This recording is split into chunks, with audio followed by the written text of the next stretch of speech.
Hello दोस्तों, कैसे हैं आप? आपका हमारे अनुराग लैब 3M यूट्यूब चैनल में हार्दिक स्वागत है। दोस्तों, आज के इस वीडियो में मैं आपको बताऊंगा कि आप MS एक्सेल में डेटा टेबल का यूज कैसे करेंगे। तो गाइस, डेटा टाइप के अंदर व्हाट इफ एनालिसिस के अंदर डेटा टेबल का एक ऑप्शन होता है। गाइस, इसका काम क्या है? आपके पास में कोई फंक्शन है और उस फंक्शन में मल्टीपल वेरिएबल्स हैं। तो गाइस, आप उस फंक्शन के अधिकतम 2 वेरिएबल्स को चेंज करके एक टेबल बना सकते हैं और इसका यूज आप डेटा एनालिसिस में कर सकते हैं। तो गाइस, चलते हैं, बिना देरी के वीडियो स्टार्ट करता हूं। और यहाँ पे गाइस 2 टाइप के डेटा टेबल होते हैं, सिंगल वेरिएबल और डबल वेरिएबल। तो यहाँ पे मैं एक छोटा सा डेटा बना रहा हूँ जहाँ पे मैंने लोन अमाउंट, रेट, इंस्टॉलमेंट और मंथली यहाँ पे डाल देंगे इसका, जो इसका मंथली बनेगा।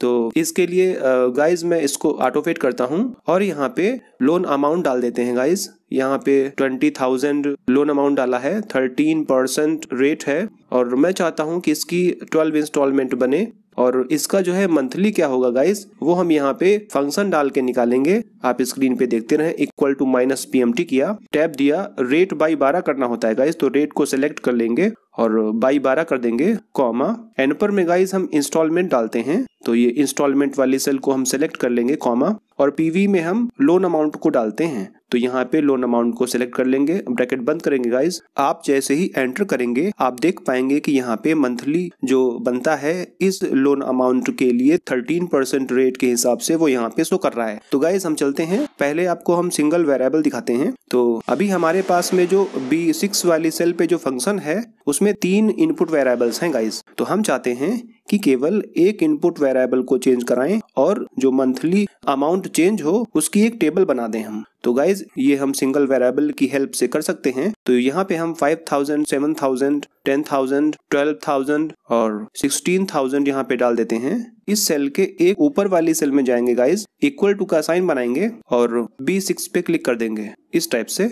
B6 पे क्लिक करने के बाद एंटर करेंगे और इस डेटा को ऊपर से पूरा सेलेक्ट कर लेंगे और डेटा टैब में जाएंगे गाइज। यहाँ पे व्हाट इफ एनालिसिस के अंदर डेटा टेबल मिलेगा, इसमें जाना है। अब यहाँ पे हमें कॉलम इनपुट यहाँ पे प्रोवाइड कराना होता है। सिंगल वेरिएबल में केवल कॉलम इनपुट दिया जाता है। तो आप यहाँ पे देख पा रहे हैं कि हमने जो लोन अमाउंट है उनको कॉलम इनपुट में डाला है। तो मैं यहाँ पे कॉलम इनपुट में अपने जो फंक्शन है उसके इनपुट वाली सेल्स हैं उसमें से लोन वाली सेल को वहां से सेलेक्ट कर लेंगे और ओके कर देंगे गाइस। और आप जैसे ही ओके करेंगे आप देखेंगे कि सिंगल वेरिएबल की टेबल बन चुकी है जहां पे लोन अमाउंट के लिए उनकी मंथली इंस्टॉलमेंट का टेबल वहां पे बन के दिखा रहा है। तो गाइस, इस एग्जांपल के बाद में हम चलते हैं, इसी टाइप से आपको डबल वेरिएबल डेटा टेबल बना के दिखाते हैं। जहां पे गाइस डबल वेरिएबल में क्या होगा कि आपका जो फंक्शन है जिसमें 3 इनपुट वेरिएबल हैं, हम उसके 2 वेरिएबल्स को चेंज कराएंगे, इसीलिए इसको डबल वेरिएबल कहा जाता है। जो हमारा फंक्शन है उसमें लोन, रेट और इंस्टॉलमेंट ये 3 इनपुट वेरिएबल हैं। तो गाइस, इस एग्जांपल में मैं लोन और रेट को चेंज कराऊंगा। तो मैंने यहाँ से साइड से लोन्स कॉपी कर लिए हैं। इसके आगे वाली सेल में जाके ऊपर वाली सेल में जाना है और यहाँ पे 3%, 5%, 7%, 10%, इसके बाद में गाइस 12% और 13%, 14% और दोस्तों 14% और इस टाइप से गाइस यहाँ पे रेट्स डाल देंगे। यहाँ पे रेट वाली पहले वाली सेल में जाएंगे, इक्वल टू अपने फंक्शन वाली सेल को सेलेक्ट कर लेंगे गाइस, एंटर करेंगे और इस पूरे डेटा को हम ऊपर से सेलेक्ट कर लेंगे इस टाइप से। सेलेक्ट करने के बाद डेटा टैब में जाना है, व्हाट इफ एनालिसिस में जाना है, यहाँ पे डेटा टेबल में जाना है गाइस।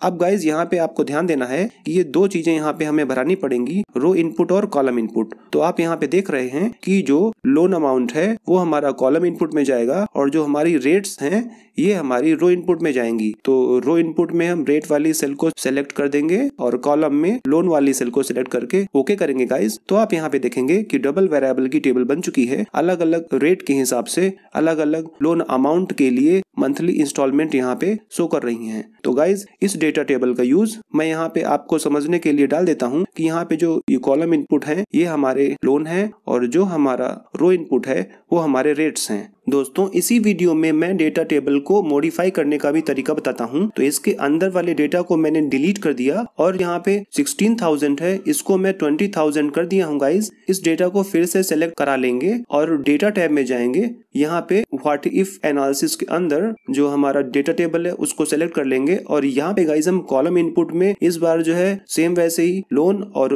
रो इनपुट में रेट भरा के जैसे ही ओके करेंगे गाइज, तो आप यहाँ पे देखेंगे कि हमारे 20,000 फंड के लिए 13% का मंथली इंस्टॉलमेंट क्या बनता है। तो मैं इसको यहाँ पे आपके लिए हाईलाइट कर देता हूँ, क्योंकि हमारा जो मेन एग्जांपल था उसमें 20,000 और 13% का ही उसमें हमने एग्जांपल लिया था। दोस्तों आपको बताते चलें कि इस डेटा टेबल की एक लिमिट है कि ये अधिकतम 2 ही वेरिएबल को चेंज करा के टेबल बना पाता है। तो अगर आपको अपने फंक्शन के 2 से ज्यादा इनपुट वेरिएबल्स को चेंज करा के उनमें जो परिवर्तन है उसका एक चार्ट देखना है, तो आप इस डेटा टेबल के बजाय सिनेरियो मैनेजर का यूज कर सकते हैं, जो कि व्हाट इफ एनालिसिस के अंदर ही मिलता है, जो कि डेटा टेबल के बगल में ही एक ऑप्शन है व्हाट इफ एनालिसिस के अंदर।